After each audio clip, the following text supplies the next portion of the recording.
Okay, so definition of Taylor series, okay, right here. We got a function, square root of x. Okay, let's start taking its derivatives. So f0 of x is square root of x, or x to the 1/2. What's the first derivative? X over 2. No, Good start.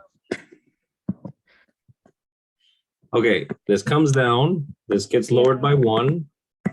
Okay, so 1 over 2 square root of x. Okay, that's good. All right, we can write it like that. Let's take the next one.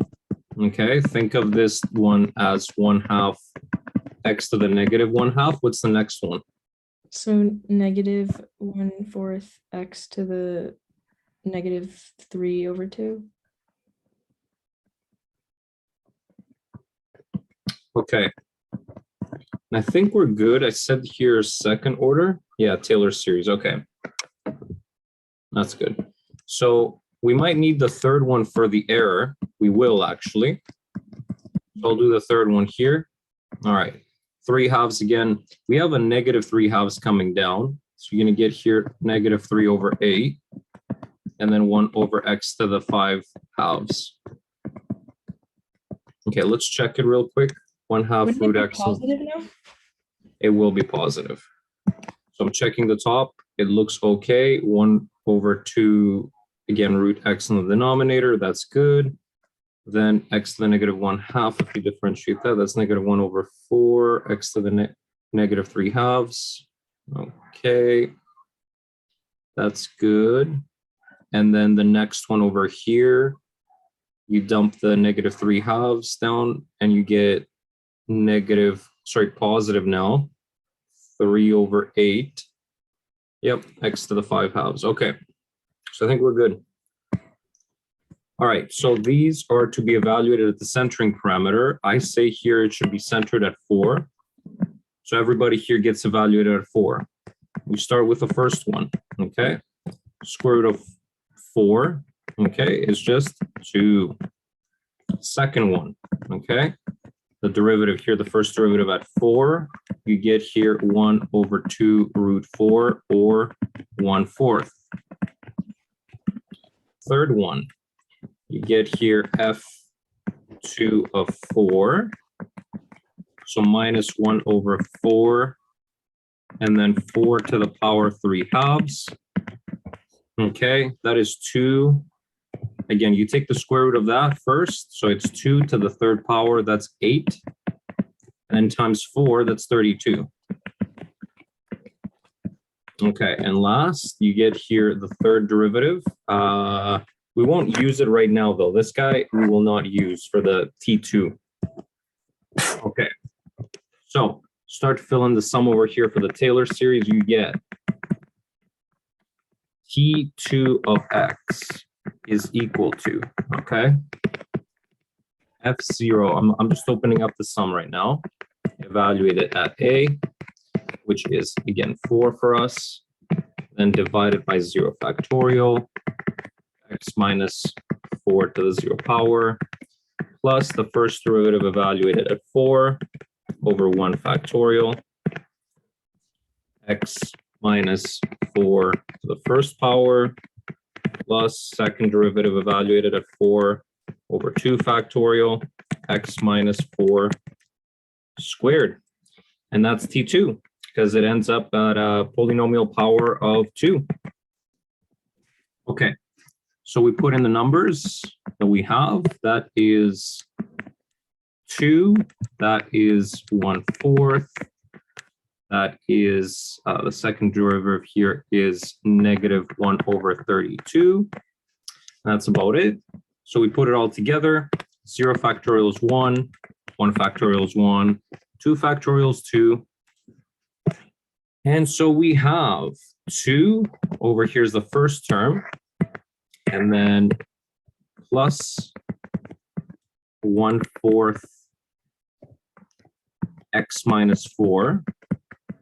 And then minus 1 over 64, is the 32 and the 2 dividing into each other. and then x minus 4 squared.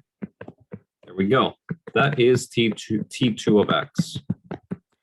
Now you want to find the error of using this guy right now.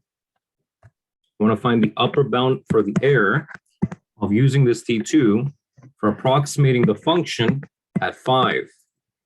So it's going to be a good approximation because we're close to the centering parameter. Okay, it's not going to be that bad. But we want to find the error, the upper bound for the error specifically. I have the Taylor series. I go ahead and try to estimate this right now. Okay, this error is going to be less than or equal to the n plus 1 derivative, which is 3 in this case, right? N plus 1. Evaluated at some z right now, that's going to maximize this quantity, divided by n plus 1 factorial, so 2 plus 1 is 3 factorial, and then multiplied by x, which in this case is 5, minus a, which in this case is 4, like you can see it up there, to the power of n plus 1. So again here, 2 plus 1 is 3. Okay. So what you have here remaining, 3 factorial 6, that is simply 1. You have basically left to evaluate this, what maximizes this third derivative, over 6. That's going to give you the upper bound. So we look at the third derivative, okay? We go on the side right now and look at the third derivative itself as a function of z. You've got it down here, okay? It's 3 over 8, x to the 5 halves. So I'm going to go and put it over here. 3 over 8, x to the 5 halves. This is a square root function.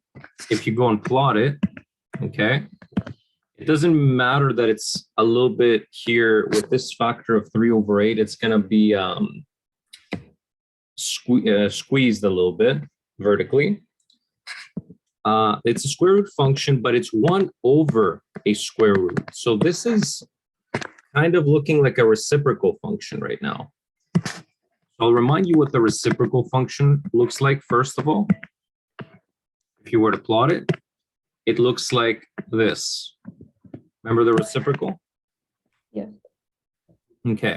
And if you do the square root of x, what changes now is you don't have this branch because you can't put negative x. Your domain doesn't allow you to put negative x right now on this. And it's the same deal if you have the square root or 3 halves or 5 halves. It always looks like this because you can't put in the negative branch over here. So that's how our function looks like. It might just get a little more stretched like this or a little more relaxed like this, depending on the prefactor here. But the shape is this.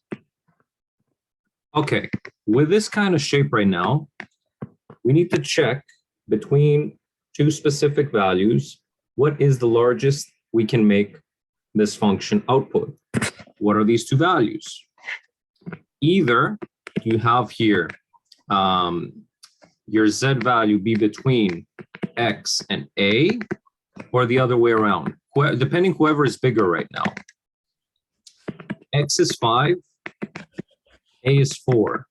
So obviously the one that makes sense to use right now is this one.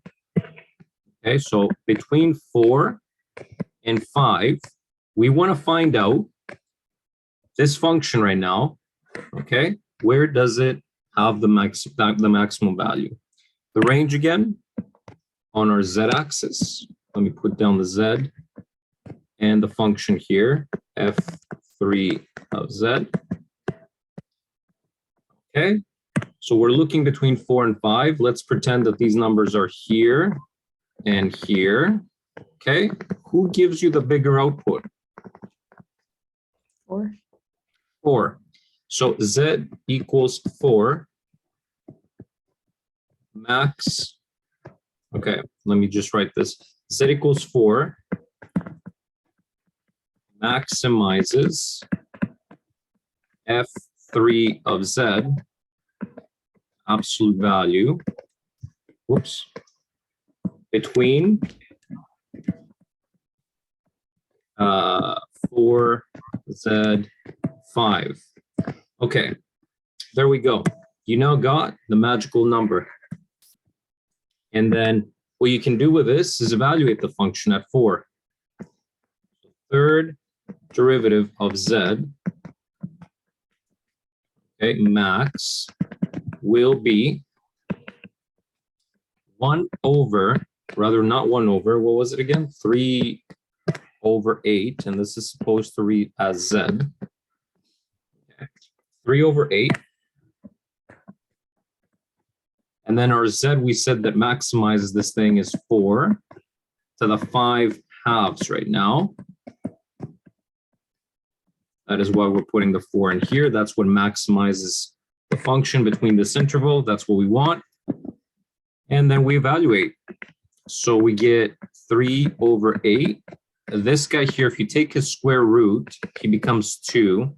And 2 to the 5th, my brain, 2, 4, 8, 16, 32. Okay. That's what you got. And you can go ahead right now and use this and put it back as that maximum value that you have over there. That's 256 here on the bottom. We can put this bad boy back here and continue. Okay, that's the maximum that we can make that third derivative be on that interval. So 3 over 256 divided by 6. We can do a little bit of simplification. 256 times 6 is 1536.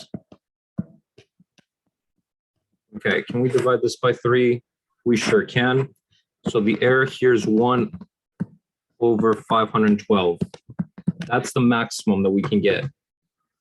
Done and done. Full Taylor series example right here.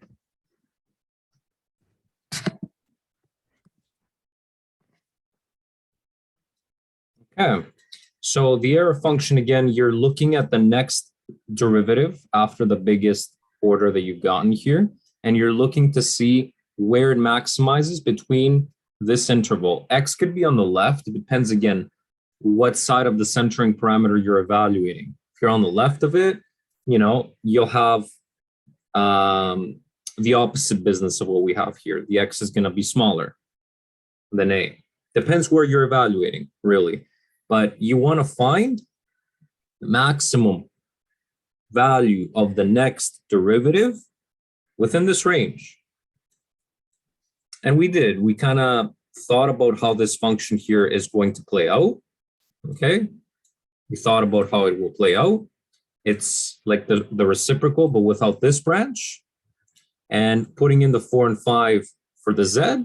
Obviously, the 4 gives you the bigger value. What is it? We plugged it back into the third derivative formula, and we got it. Then it goes straight back to Taylor's inequality, and we finish the job.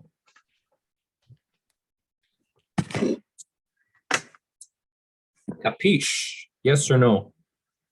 Capiche. Mm-hmm. Okay. Next one, you're going to say, so yes, sir. Okay, I will. Like you're in the military. Sir, yes, sir. Mm-hmm.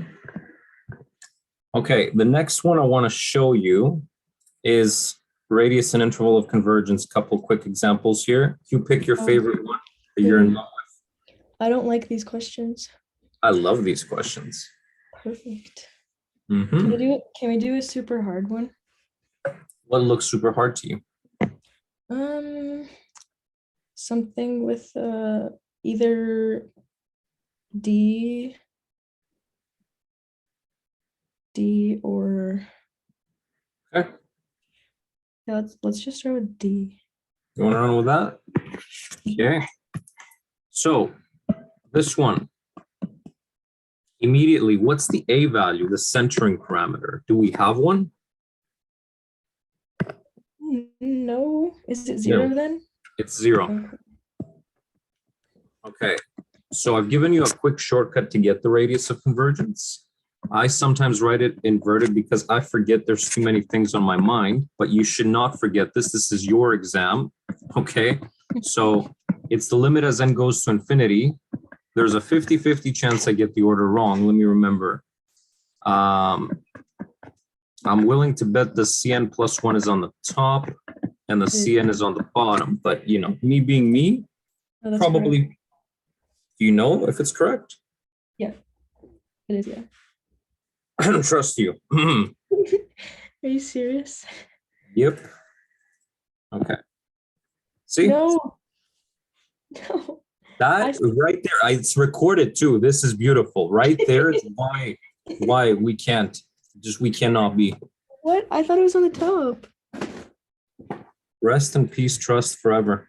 No. No. Okay, the ratio test is the opposite, but Oh, that's what I'm thinking of. to find the root, the radius, you have to do the opposite of the ratio test.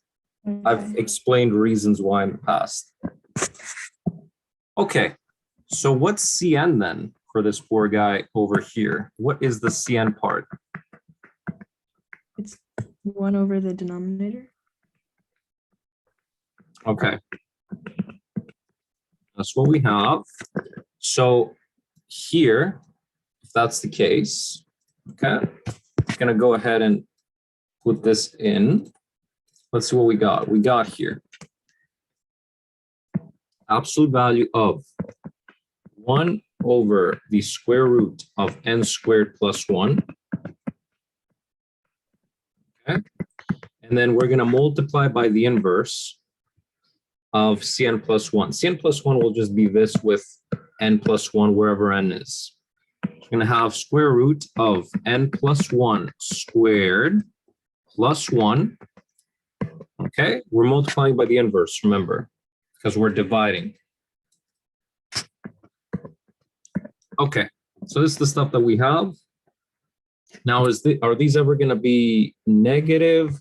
Considering again that n starts at 1 here and it goes to infinity, the lowest these can be, you can see if I plug 1 here, the lowest the left can be is literally 1 over root 2.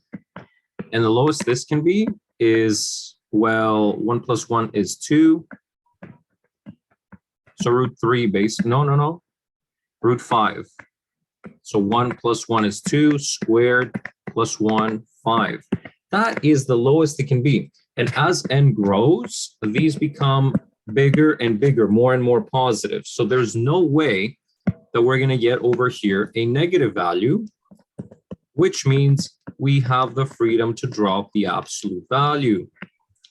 So again, you remain with this, and you want to take this limit. Any ideas? I feel like we can cancel something out. I see this more like a power limit right now, which means like a polynomial, especially since n goes to infinity. What I'm really tempted to do here, Vicky, open this up for me right here, the n plus 1. N squared plus 2n plus 1. And together with that 1, you're going to get a 2. Yeah. So that's now a perfect power, like polynomial inside those square roots. What's the largest power I can factor? Just 1. Okay. So we can factor here n over n. It'd be the equivalent here of pulling outside n squared inside those square roots, right? So what would remain here and here if you did that? 1 plus 2 over n plus 2 over n squared. And denominator? 1 plus 1 over n squared. Okay. These go away here. The other ones, you plug in the limit right now, you get 0, 0, 0. You've got here root 1 over root 1. That is just 1. That's your radius of convergence. Now, what about the interval? Well, what do you have to say about that?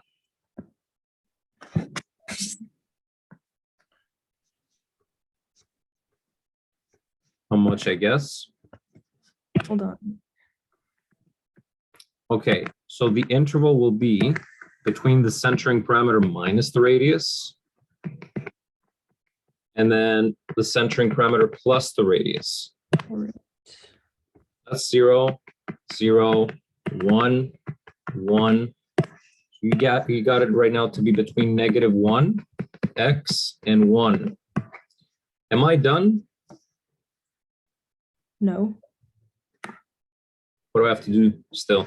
to check if it's equal to those. Okay, so I will go and do just that.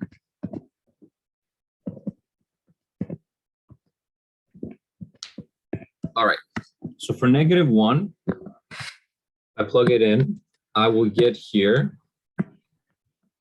series from n equals 1 to infinity, -1 to the n divided by square root of n squared plus 1.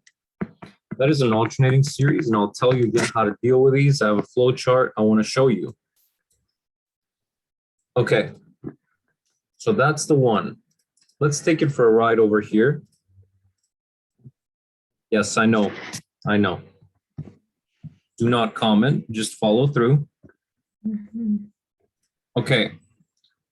First thing says, check for absolute convergence. Before you even do anything with your life, that's what you want to do.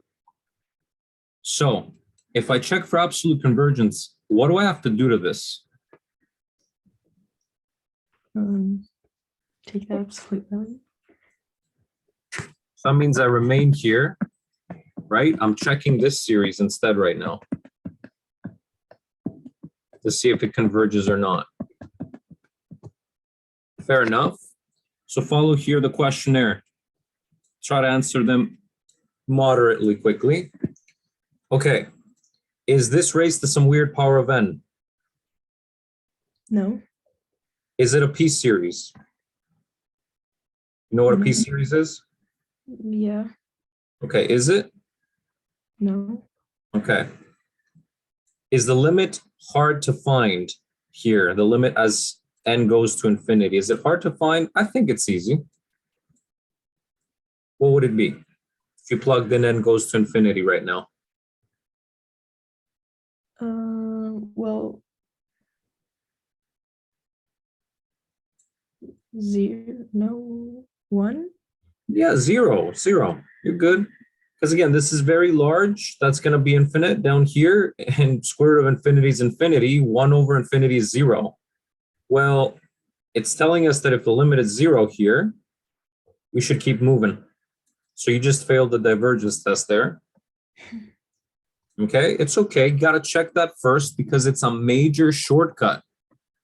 Yeah. I'd probably just start with the alternating series test. You know what? That might not be good Why? because they'll ask you, is it, again, it has 3 categories: absolute, conditional, and divergent. Absolute convergence, conditional convergence, and divergent. If you prove that it passes the alternating series test, you've just proven that it doesn't diverge. That's it. So is it absolute or is it conditional? That's the next question that you're going to have to build upon. Starting from the absolute convergence, you kind of like go in reverse. And I think it's more straightforward too, because dealing with this guy, it's just way more straightforward. And if this guy here succeeds right now and converges, we don't have to do anything else. And I have a feeling, actually, I'm not going to spoil. I'm just going to have us go through. I'm not going to spoil. Is it a product? By the way, this applies even if you have like a normal series that looks like this and it's not alternating, you're walking into this, applies the same, okay? When you're trying to figure out if it converges or not. So if you were walking in here, Victoria, with this series instead, taking its absolute value as itself. So if you right now concluded that this converges it would also absolutely converge because the absolute value of this is itself. That's what I mean. But this chart is advanced. It's like, nah, I'm not just relying on you being positive. I'm going to work for alternating series as well. So that's why it goes first, do absolute. Try to see what it does as an absolute value. Fair enough. Is it the product here of, brackets raised to n power or factorials? No. Because this would invite the ratio test here. Okay. Now, is this integrable? Think for a second. Immediately, no. You just hate to do integration immediately.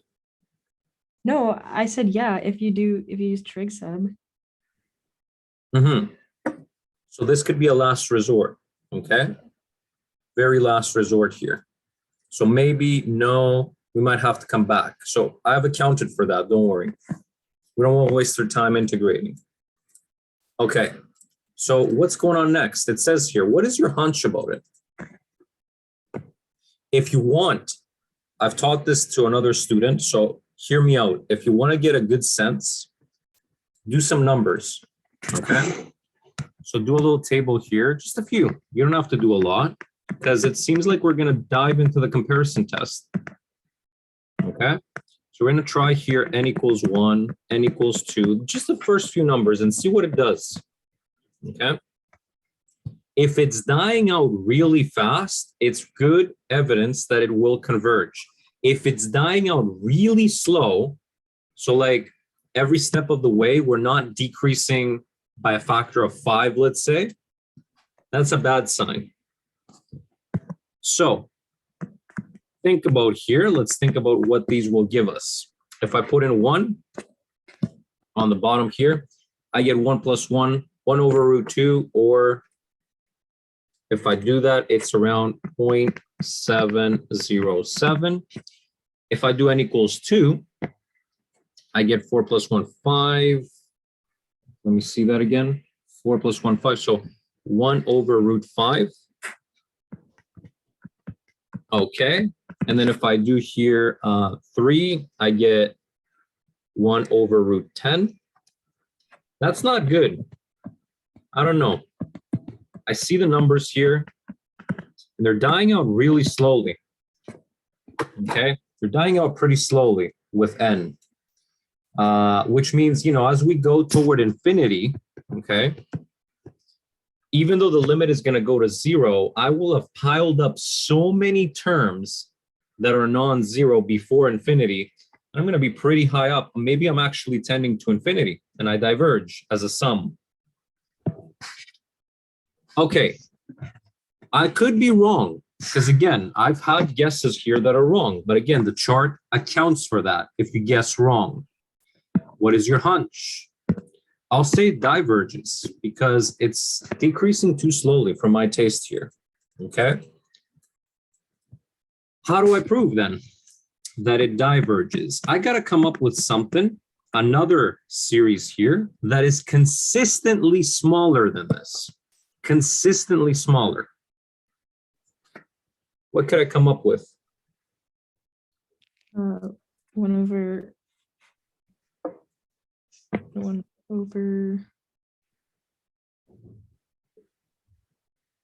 n squared. Yeah. Okay. But okay, let's see here. So my hunch is that it diverges. You came over here with this series. The problem with this is that it will converge. It's smaller and it converges. Well, that's not a big help, is it? Maybe I'm wrong. Again, Victoria, I'm trying to get you to think here. Maybe I'm wrong. The numbers are small.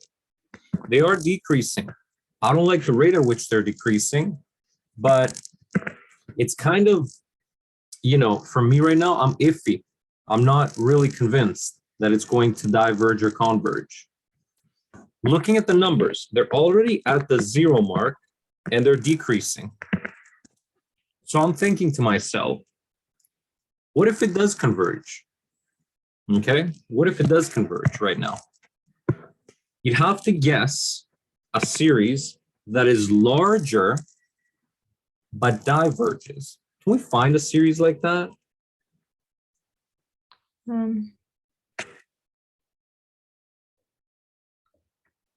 Okay, let me help you. Okay. Make the denominator smaller somehow with an easy change. Just take away the 1. And what do you get? Oh, just 1 over n. Mm-hmm. So if Bn here is 1 over n, well, an is again 1 over square root of n squared plus 1. Okay, you see for 1, this guy here is going to give you 1. For 2, it's going to give you 0.5. For 3, it's going to give you 0.333. And you can tell right now that this is consistently bigger. You see? You can try if you want. If you're not convinced, you can go and try 1 million for the end. But I promise you this is going to always hold right now. You can check it after and see if it holds for n equals 1 million. Okay, because you want it to hold for all n. Okay, so we found a series that is consistently bigger. Now, what does this series do, Victoria? 1 over n. Yeah. Converges. You wish. Well, this one is called the harmonic series, but it's also a P series. Okay. It's a P series with the p-value here equal to 1. So because this p-value is not less than, because it's not less than 1, okay, we're going to diverge. So p equals 1 here means this one diverges by P series. P series test if you want. Okay, what about the other one then that we're comparing it to? Well, because this one is consistently smaller than the one that we just checked if it diverges, and it did. If this one diverges, sorry, this is consistently bigger, eh? This one's consistently bigger, and it diverged. That's inconclusive, unfortunately. That's actually inconclusive. So yes, it diverges by the P-series test. That's fine. I'm just looking around to see where the logic was flawed. But yeah, if you find a series that is bigger and it explodes, that doesn't make, you know, your smaller series, that doesn't give any promises for that one. That's what I mean. This can be a little complicated when you run it through. Okay, but I want you to guess wrong a few times to see again what could happen if you guess it wrong. Okay. Okay. So we chose to just multiply this denominator here by 3. And it seems like it will forever, ever be a smaller series than the original right now. The nice thing about this is, okay, that it still diverges. Okay, it is a P series with P equals 1, and it still diverges. But because it's consistently now smaller than the original, it makes this one diverge, okay, by the comparison test. You see? Wait a minute. It's consistently smaller. Right. We're still having it diverge, eh? Mm-hmm. Okay. Yes. I'm just a little, I'm always a little scared, right? Because I'm looking at the numbers and I'm always a little scared that it won't work for all the numbers. But I remember that we did this, and I think that's safe to say that it always is going to be that way. I mean, I could plot them on Desmos at the end of the day, but you're not going to have Desmos on the actual exam. You know what I mean? Yeah. So if the smaller one here diverges, then the bigger one, of course, will diverge by the comparison test. Okay, good to go. All right. So take that work, take it back over here. This wasn't supposed to be that long of a test, but whatever, whatevs. Okay. Put it right under here. Like I'm kind of confused though, because like why does the one with the negative converge then?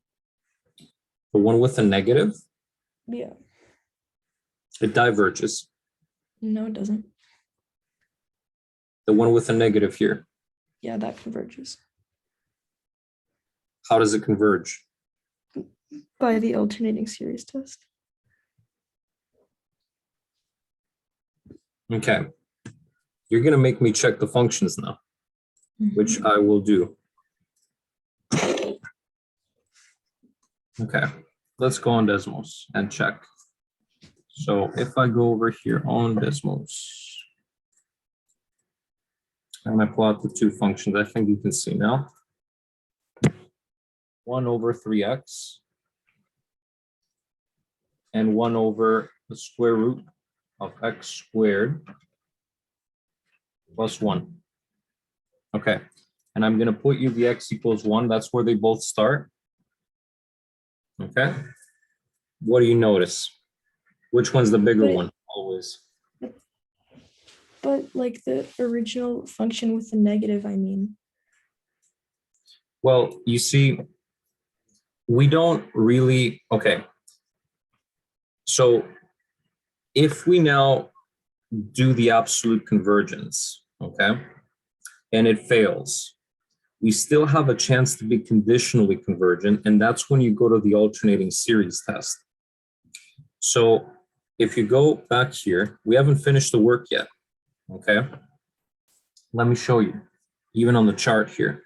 What you did, you went down, okay? Your hunch was that it diverges. We came up with a BN that is smaller. Does your BN diverge? Yes, it does, okay? Was the original series alternating? You see how it asks right here. And the answer is yes. If the original was not, then we're divergent, but the original is alternating. So you must, at the very end, check the alternating series test as a very last hope for this thing to conditionally converge. If it passes this, it will conditionally converge. If it fails it, that's when we're going to conclude it's divergent, okay? So this is the last bit, right? But the previous test failed. It's not absolutely convergent. Maybe I think I confused you because I wrote diverges. Fine. You know what? Fine. Doesn't absolutely converge. Does that make it better? No. No. Okay. Doesn't absolutely converge. By comparison test again. So the next bit is to check the conditional convergence, and you have to do the alternating series test on the original. Okay, so on the original, we go in here. Is this thing decreasing? And when we say this thing, we mean the a sub n, which is this bit.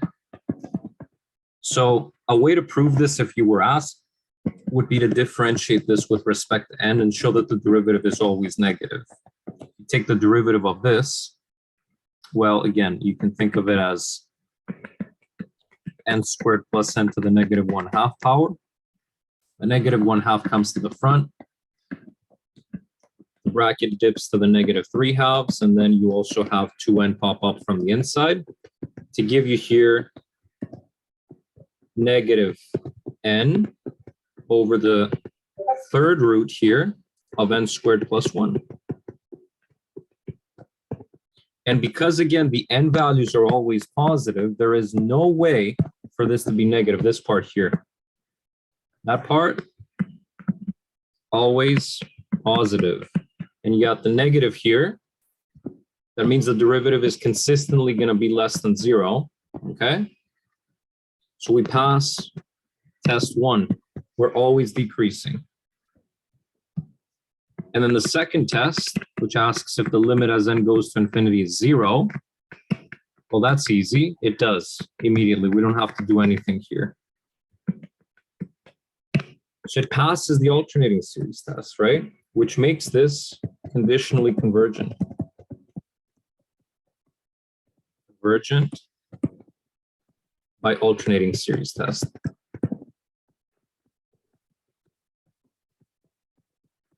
I'll send you a video, Vicky, of some Math 119 students that we worked through some series, because I know we won't have the time to see each other, but I want you to, I'm not going to do a lot of work with you on these tests. So you conditionally converge. That means this is cool. Okay. Then the other one over here, you've already done the work. Okay. I'm just telling you. That's why I was insisting to investigate this one. Okay. You've already done the work. It failed. And it's not an alternating series. So when you go back to the flow chart, okay, you're here right now on the flow chart. We're doing the comparison test. We have a hunch that it diverges. Came up with a BN that is smaller and it diverged.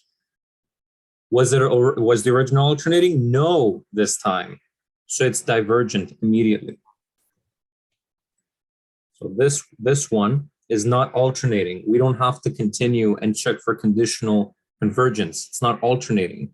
I can immediately take this work that I've done here and claim that this will diverge.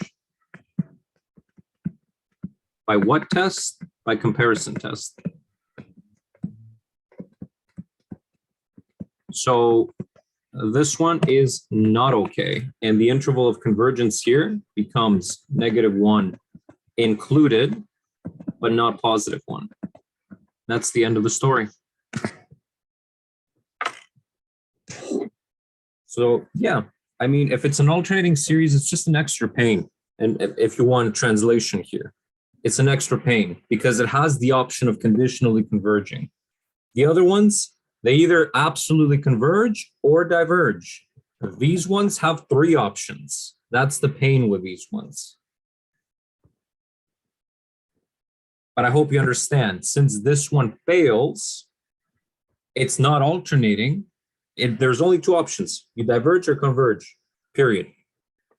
This one diverges. Okay. We might come across another one, right? Because we're doing series. So I won't keep you too long on this one. That's the interval. That's the radius. Ready to move on? Yeah. Okay. Next topic here from Math 119 that I wanted to steal, you guys are doing as well, is finding power series using some base series that you guys are going to be given. Maybe like the series for cosine or for sine. I'm looking for that right now. There we go. Okay, so another little topic here. You might be given one of these, okay? That is the base. That's like the daddy here of power series, okay? This is like where it starts from. But then when you learn Taylor series, you can get this guy's representation. You can get this guy's representation, right? From Taylor series. Now, if they ask you to give a power series for the function, let's say, e to the -x squared, you're not going to go and do the Taylor series of this or e to the x. That's going to take forever, and you might not even see the pattern in the terms to derive this. You know what I mean? So it's going to be given if you're asked a question like this. So you're going to be given, okay, that e to the x is the sum from n equals 0 to infinity, x to the n over n factorial. Okay, you're given this and you want to find this. What's the difference between the 2 functions? The x. What is the difference specifically? Negative and squared. So if you were to plug that into here, okay, notice what would happen on the right-hand side. You get negative x squared to the n over n factorial. And if you open up the actual bracket there, you're going to get negative 1 factorial, negative 1 to the n, and then x to the 2n over n factorial. That is its Taylor series or power series, however you want to call it. That's it. You can do this a lot. You got to be prepared. I'll give you another example, okay? What about 1 over 1 minus, let's make it interesting. 1 minus 2x negative 2. Yeah. Let's make it interesting. Spice it up. Okay. So this I want to find, okay, given the base series, this guy up there, okay? You should know him by heart. So this guy is x to the n. So given this, find this. What is the difference between the x's here? Raised to negative 1 power and multiplied by 2. Okay, so this x has become 2 over x, not negative, because the negative is still there. Perfect. Go and substitute. So 1 over 1 minus 2 over x now is going to be this sum that we have here, with a substitution that x is going to be 2 over x to the n. Okay. Is there a simplification to this? Not really, right? You can just distribute right now, and that's about it. So you got 2 to the n, x to the negative n. That's how this would simplify, and that's your answer. You see? Done and done. This is an exercise that I bet they're gonna pull off on you. Yeah, want to know? I went to the review session today by one of the profs, and he was doing practice questions from an exam from 2013, and Yes. the first question was the integral of 1. They said they gave it to them as like a present.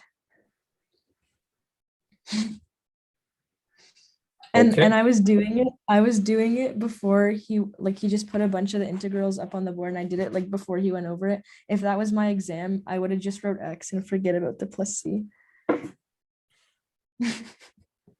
Just like the meme. I believe it, 100%. I believe you. Well, look at the one for sine. One sec over here. Look at this guy.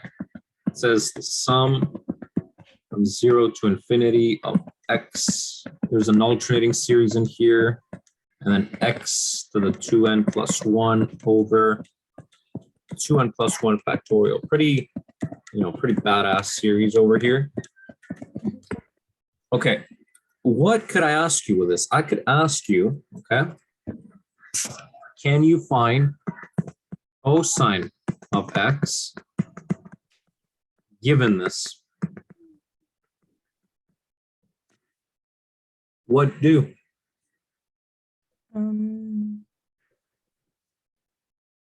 Integrate it. Last time I checked, cosine is the derivative of sine. I don't know about you. Derive it. Okay, who's getting derived? The red one. Red one. All right, let's get this first straight. Okay, so the derivative of sine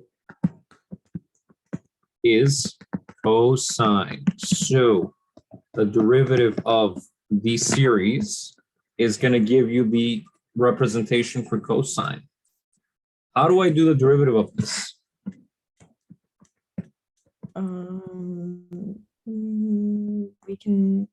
Can't we take out everything that doesn't have an x? Okay, so you'll have here, let's see it. So the sum from 0 to infinity, negative 1 n over 2n plus 1 factorial. And then you have the derivative of this guy. What is that derivative? 2. Is that 2n? 2n plus 1, yeah. 2n plus 1 times x to the power of 2n. Yep. And then you have all the rest of the stuff that you pulled outside here. Anything clever you can do to simplify this? Because it doesn't look like the one for cosine yet.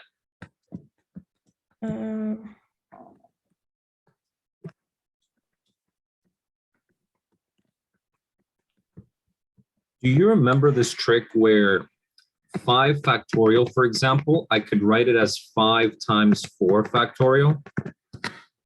Oh, yeah.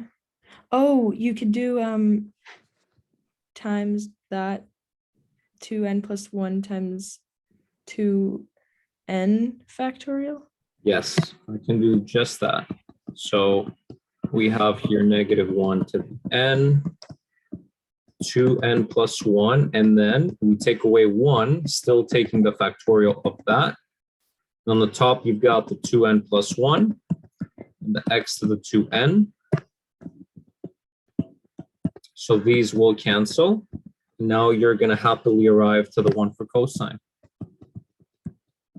Okay, which is, again, -1 and x to the 2n over 2n factorial.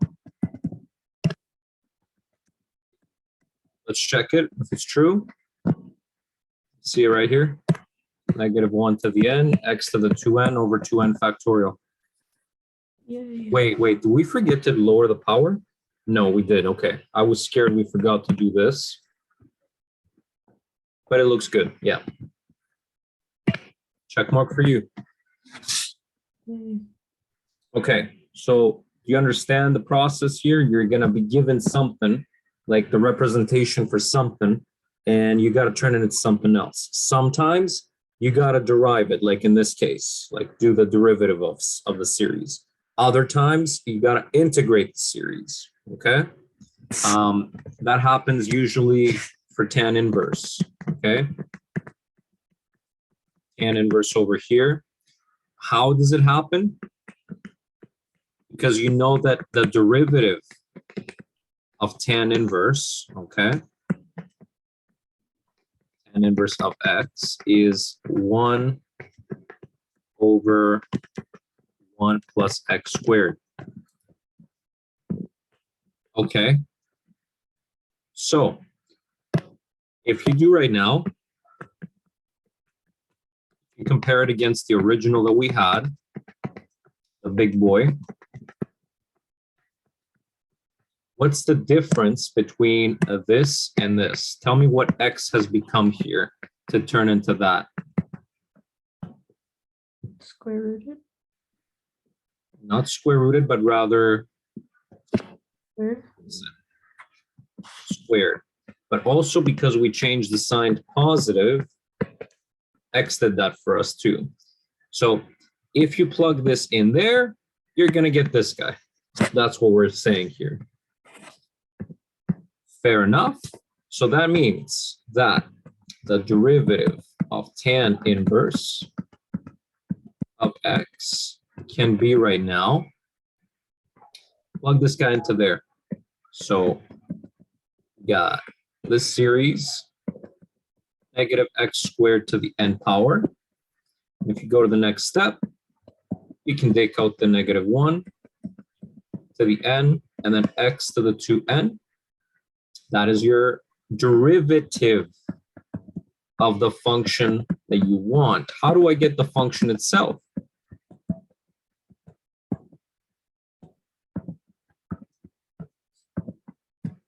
I want to get the representation for tan inverse only. Integrate.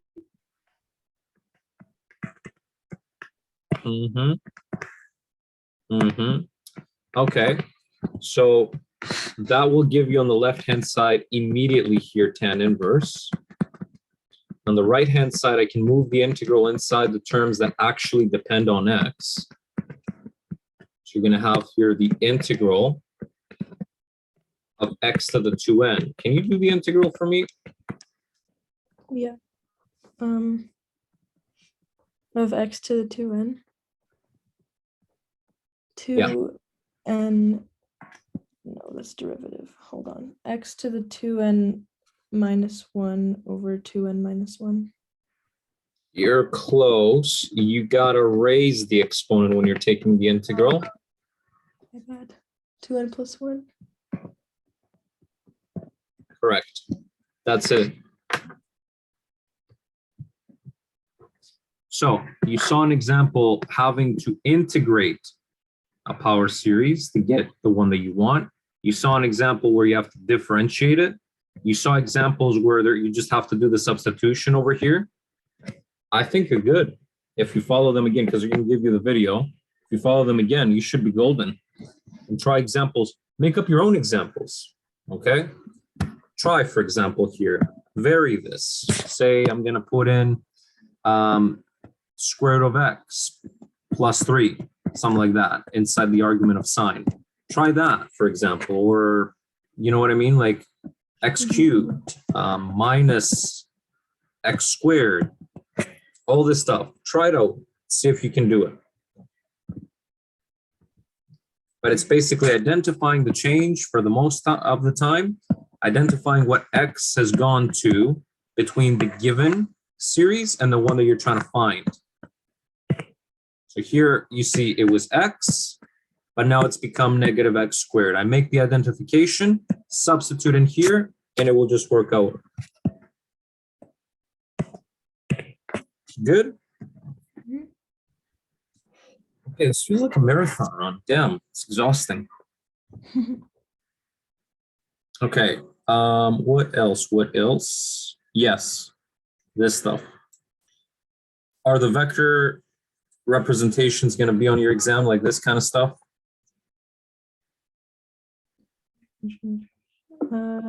Yeah. Okay. So, have you watched the video on that stuff yet? Was that the last video? Very last video. No, I haven't. I watched all the other ones though. Wait, this is good stuff. Okay. So I'm going to tell you here that I have two functions like this. They define a couple of different 3D objects. One's a sphere, the other one's a plane. Now, I want to see if I can find a vector valued function for their intersection. Okay. And we're going to have a sphere. We're going to have a plane slicing through that sphere right now. We want to find out for their intersection a vector valued function that describes it. Okay. Now, how do we do that? This guy over here has a, as I call it, circular form, okay? He has a circular form. I don't think, though, the example that I've given you here is actually that easy to do. Let me, because you said you haven't watched the videos, let me do this instead. Okay, trust me. So if I do this instead, what happens is the first equation is the sphere. The second equation here is the plane. Now, I do have a circular form up there. I mean, I can see it, but the problem is I have a third parameter. I cannot parameterize if I don't know what z is in terms of the other two right now. But at the intersection of the sphere and the plane, what is the z value always? What does it have to be? If the two are intersecting, the plane that is at z equals 2 is intersecting with that sphere, what does that make the z value always be? 0. Not 0. 1. 2. Right. You have a plane, let's say, again, an x, y, z plane over here, like a coordinate system. You got a plane that's like sitting over here, okay, at a constant z value, z equals 2. I mean, if you have a sphere like this around it, you see that the intersection, it's impossible. You're always going to be intersecting over here at a z value of 2. You're not going to be below, you're not going to be above the intersection. It's always going to happen at z equals 2 because that's where the plane's level is. I don't have a, actually I do have a demo. Hold on. Again, it's like I have this, the ball over here, and I come with a plane and slice it. Mhm. The circle that you're going to get, because that's what you're going to get over here, the circle that you're going to get if I slice through this, it's always going to be at the same z value, z equals 2. Fair enough. So if that's the case, why not plug 2 into 1 right now? And get ourselves x squared plus y squared plus 2 squared is equal to 5, okay? And then over here, I can just migrate the number there on the other side and get myself 5 minus 4, which is just 1. Now, to watch the video, you have this now exactly at circular form. X here would be r cos of t, y would be r sine of t. The values that you're dividing the x and the y by are the r guys that go here and there. That's just 1. So x is cos of t, y is sine of t, and that's it. So your r of t representation has all 3 of these components. We already have x in terms of t. We already have y in terms of t. Right? So there's the x, there's the y, and the z value is a constant. It's 2, always, for this problem. Okay. That's the vector representation. Now, what if you had, let's say, 2 planes over here that were intersecting? Let's say, make it a little easier. X plus z. Let's make this here z equals 1 plus y. Okay. And let's make this over here a plane again. So x, goodness, x plus, that's not what I want. Come on, OneNote, plus z. Whatever, either y or z will be cool. So here are the 2 plane examples. Okay, what do I do for those? Remember, they're intersecting. So the equation of the first one is this. The equation of the second one is this. Any common terms between them?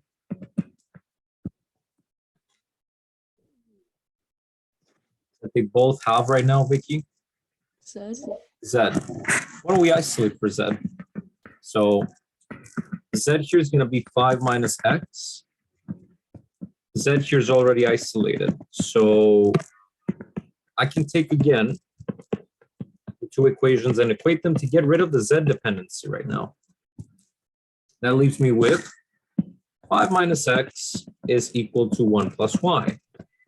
You're used to having functions be defined as y of x, not the other way around. So I'm going to spare you. I'm going to isolate for y.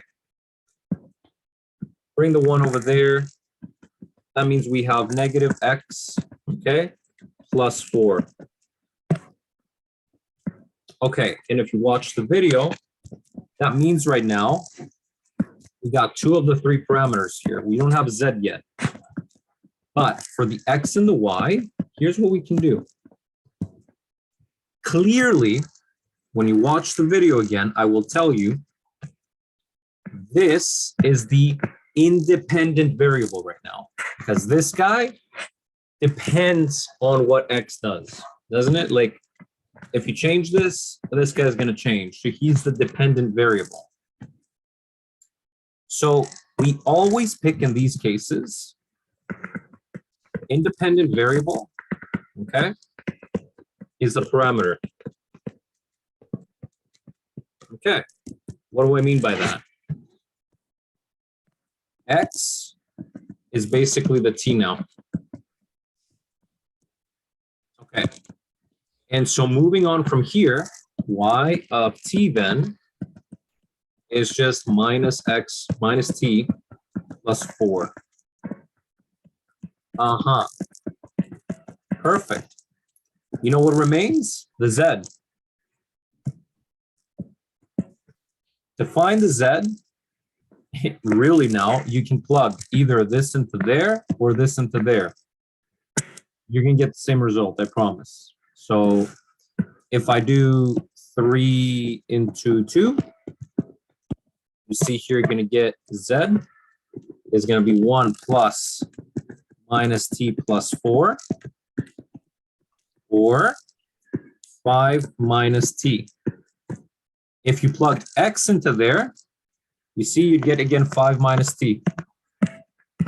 Guaranteed. You got all three. That's your x, that's your y, that's your z. Put them all under a vector. You got here your x being t, your y being minus t plus 4, and your z being 5 minus t. Done, done, and done. Yeah? Yeah. You want to try another one? Yeah. Of course you do. Okay, so let's try something like, I don't know, like I'm not the best at coming up with these.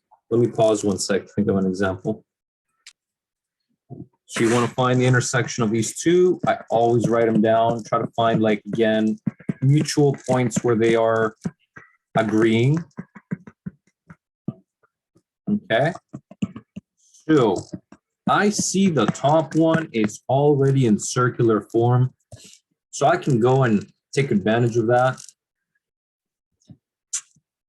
Again, both of x and y are being divided by 1. I know that x can be written as r cos of t when we have circular forms like this. And y again can be r sine of t. So immediately here, the r's are 1s right now. You can see it. We're being divided by 1 for x and y. And that means that x is again cos of t and y is sine of t. You got 2 out of 3. The third one you're going to get by looking over here. Z is 10 minus y. But you just established that y is sine of t. So you have z is basically 10 minus sine of t. And your vector is complete. Got cos of t for x, sine of t for y, and 10 minus sine of t for z. That's it. Believe it or not. Okay. Now, what else is left here? On your last assignment, a couple of things that we haven't talked about. A particle is moving in three-dimensional space and has this kind of velocity. How would you find the acceleration of this? Derivative. Okay, how do you distribute the derivative in a vector? Normally. Yeah, so there's nothing fancy about it, right? You just distribute the derivative to all the terms and find it. So again, in this case, the acceleration, the derivative of this, 2t, derivative of this, cosine of t, the derivative of this, 4. Okay, that's your acceleration. And if you find the displacement, you just integrate again, and the integral gets distributed throughout the 3 terms. So you have x of t. If you integrate this, you get t cubed over 3 I hat If you integrate this, it's coming from a negative cosine,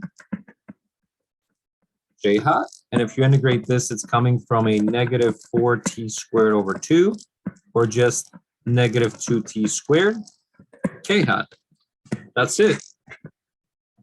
You're tasked to do all of these. The integral, again, gets distributed to all three of these terms separately. And so does the derivative when you take it, right? It gets distributed to all of them separately. Understood? Yeah. Okay. What else have we not covered here? What about the arc lengths and all that kind of stuff? I've left a couple of integrals that we wanted to do here. You wanted me actually to look at, remember? No. No. It was, I believe, some of these around here. Yeah, like this one, for example. No, I got it.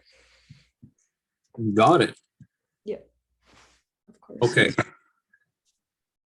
Are you good from this chapter then? Yeah. I think so. What else then? Where could I take us then?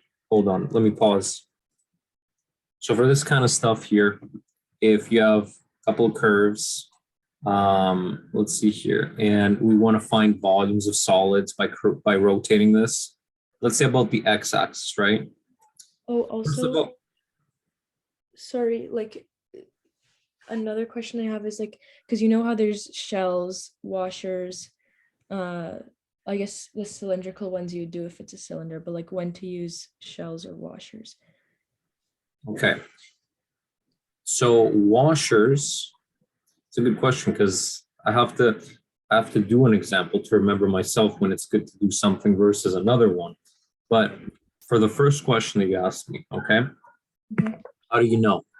You plot these first of all. That's a line and that's a square root, and you can find their intersection points and all that. That's the first thing you need to do.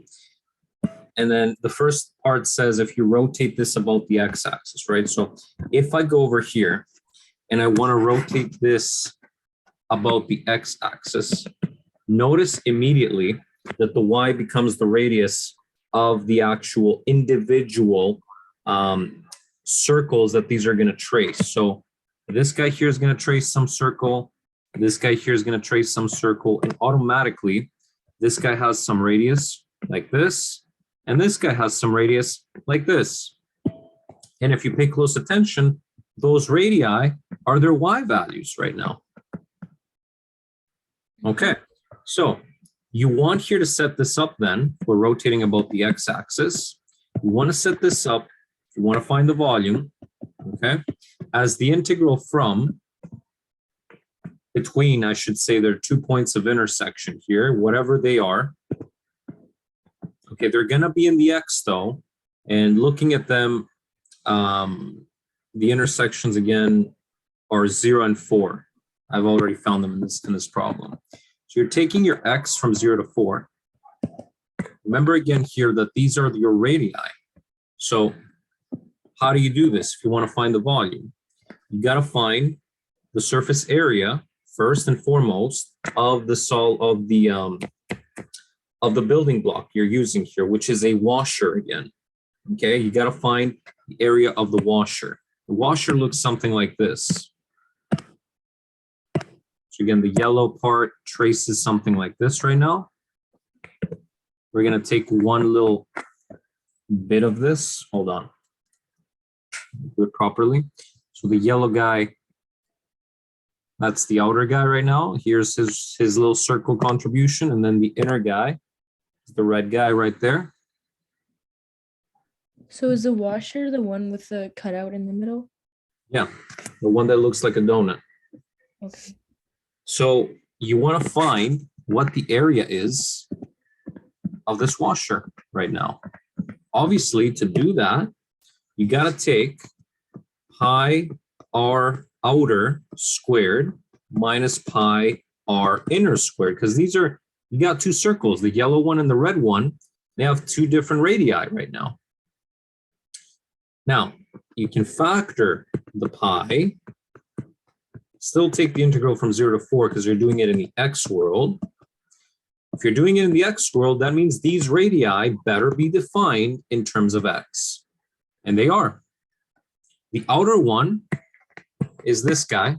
You can see the outer one, outer radius of the yellow circle is this guy. And he is defined in terms of x. And the inner one is the red one's radius, which is y1, which is defined in terms of x as well. So you got to carry through this integral right now, which is actually not that bad to find the volume. Now let's say, what's the difference if I was rotating about the y-axis? Okay. Let me delete this stuff here. So if I was rotating about the y-axis, we have a circle being drawn like this right now for the yellow function. You can see that the outer one is consistently the red one in this case. Again, I want to find the surface area of this washer. It's my goal. I want to find it. And to do that, notice again, this is our inner, okay? And the red one's radius is our outer. Okay, fair enough. So how do I do it this time? This time you probably want to integrate this washer along the y direction. See here? You want to integrate it along the y direction. I'm going to smear this along the y. Okay, so the volume will be written as the integral. Same deal again, but these radii are in terms of y instead. Okay, we're integrating along the y, which means you're going to have to go from what looks to be a y of 0 here all the way up to that intersection, whatever that y is, and I have it. It's going to be 2. So from 0 to 2. 0 to 2 in the y direction. Now, for these guys, we can again factor the pi outside. Our outer, we said, is the red guy, but we want, look at this, the radii are specifically the x values now of these functions. So why not reverse them and see for a given y value what the x is going to be. So for this guy, for example, that is 2y1 or 2y. And for this guy here, for example, it is y squared. That's how you get their x values if you are giving a y value. And the x values correspond to the radii this time. The outer radii being the red one. So this guy gets plugged in here. And the inner radius being the yellow guy. So this guy gets plugged in here. Whoops, like that. And again, this is a super simple integral to carry through. But that's how you would do that volume. You see? You really got to sit and think about the radii right now of those circles. Who's giving them? Is it the x component or the y component? If it's the x component, you gotta isolate your functions in terms of x. It's the y component that gives these radii, like in the previous example, you gotta isolate for the y over here, because that's what's gonna go in the integral. And the bounds are always the intersection points. But watch out, again, if you're doing the x world, you're putting the x intersection components, right? If you're doing the y, you're putting the y's of the intersection points. And that's the story. Okay. How are we doing with time? 10 minutes. Okay, let me pause again. If you have anything else to add. Okay, so first thing I would do here, if I were you to solve this, I pull the 4 outside. Okay, that would give me a 2 because the 4 would get square rooted. Not pull it completely outside. Factoring 4 in here leaves me with 1 minus x over 4. Well, I can write it like this. I just originally like subbed in the trig sub. Same thing. Same thing. Trust. Same thing. If you go and do the substitution here, just makes it a little bit better because now you can clearly see that's going to be the part that's going to be replaced with a trig function.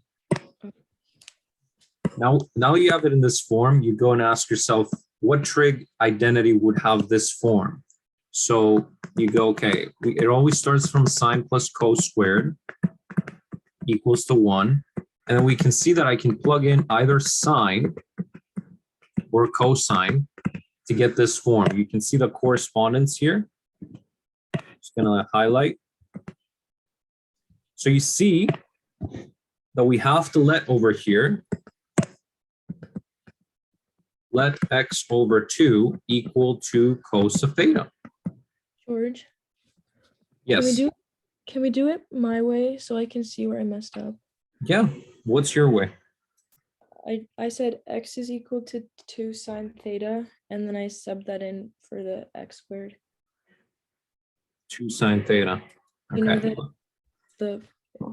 the trig sub for in the form of like a minus x squared would be this x is equal to a sine theta. I never think about it that way. I'll have to be honest with you. That seems like prone to making a mistake there. But No, I know I did this like the first part right, but I don't know about the theta.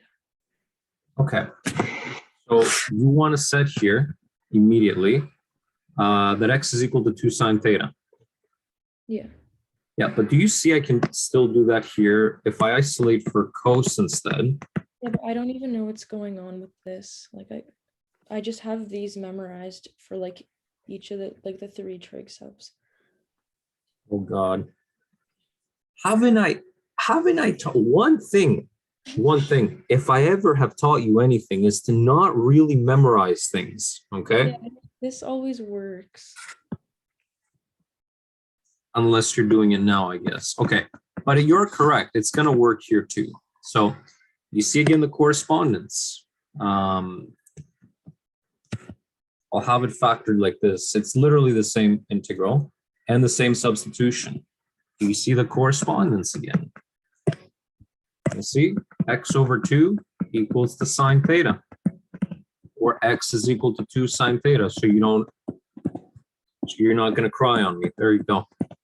I said it. All right, you go and take the derivative with theta. What is it?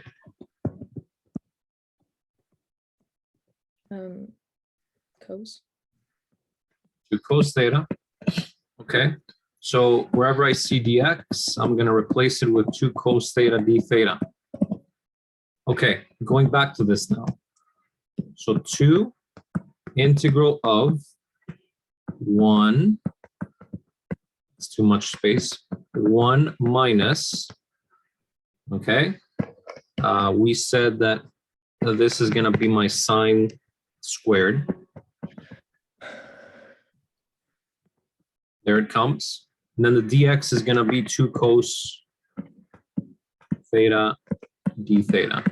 There that comes as well. Constants combined. What's 1 minus sine squared? Cos squared. And then cos squared square rooted is just cosine. Yeah. So you've got here 4 cos times cos and then d theta. See that? Yeah. I got this part too. And what did you do next? The double angle identity. There you go. So you know that this can be replaced with the integral here of 1/2 d theta minus 1/2 cos 2 theta d theta. Is it plus or minus? Minus. I'm pretty sure it's minus. Okay, I have plus. You're gonna make me doubt everything today, aren't you?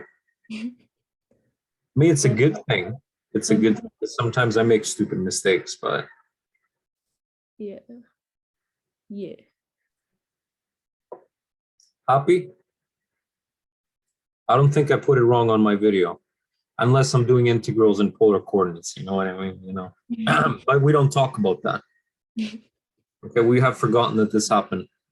Mhm. Otherwise, you know,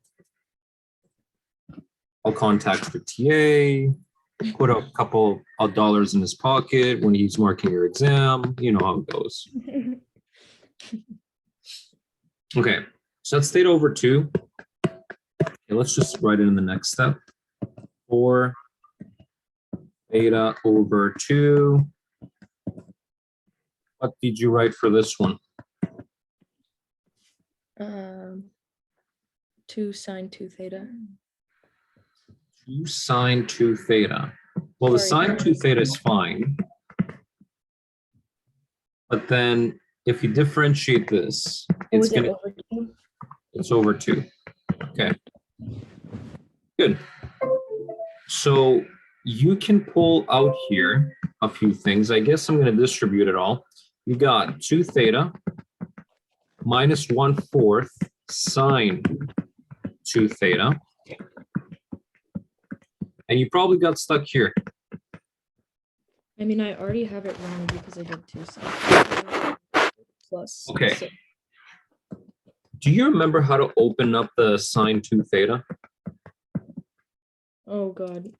Yeah, isn't it like sine times theta cos theta plus sine, something like that? That what you were reading there is like a compound angle formula. The double angle formula, if you plug the two angles are the same, is this. Oh. You can get rid of a little bit of stuff here. You can factor the 2 now out. Actually, no, you cannot. I'm just tripping. You'll still keep it like this. So 1/2 times this stuff. So it'd be nice if you go back to your substitution and get all this stuff. Your substitution said, okay, if you have theta here, sine is x over 2. Opposite is x. Hypotenuse is 2. What is adjacent?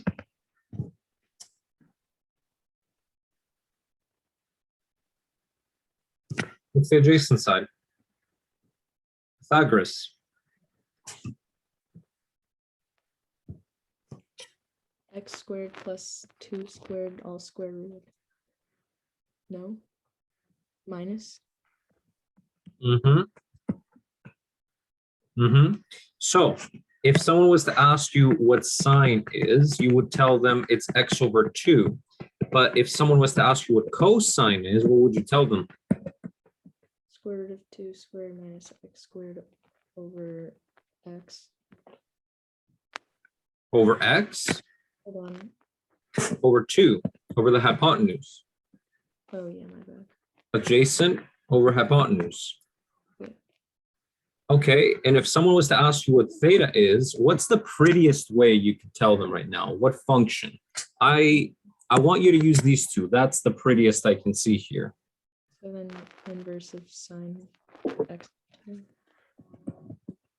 Inverse of sine x over 2. So take that stuff as it is. There's also, again, you could literally write this out also if your prof has done it. You could write it as tan inverse, okay, of x over square root of x, 4 minus x squared. You could write this also with a cosine function as, you know, root 4 minus x squared over 2. So I don't know which one your prof used, but I'm telling you this one's the prettiest. That's why I'm keeping that one.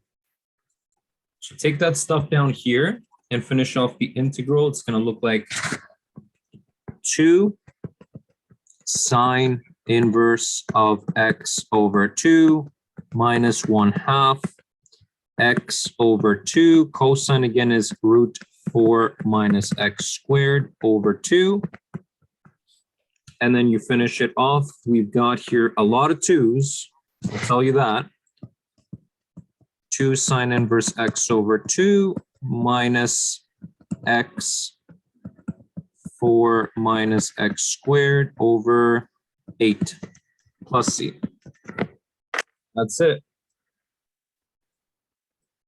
This could be different, but this should be the same if you have an answer. No, this was from the review session. He pulled it from an old exam and he didn't finish it either. So Okay. So if you see if you happen to do an integral and you see something like this, you can't go back right now and find what 2 theta is, like the sine of 2 theta, because you don't have that over here on the triangle. You're working with theta. So you got to find a way to reduce this in functions of theta. Even if this happened to be sine of 3 theta, you can still do that if you're really patient. This would be now sine, let me again be careful here.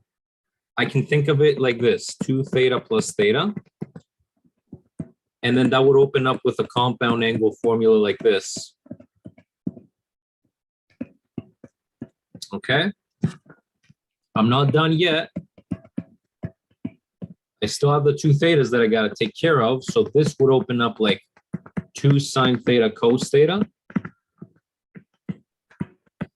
And this would open up as cos squared theta minus sine squared theta. So you see how I dumbed them down into the theta world now?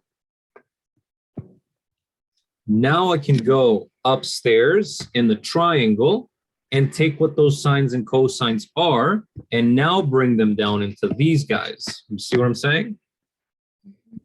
I couldn't have done it when it was a 3 theta here, but I can do it now that I opened it up.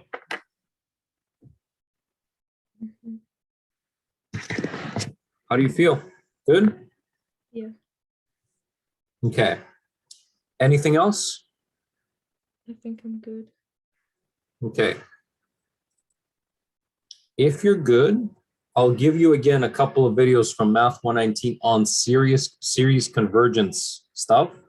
Other than that, Vicky, I wish I could have been more helpful. I think you do have a lot of knowledge on here.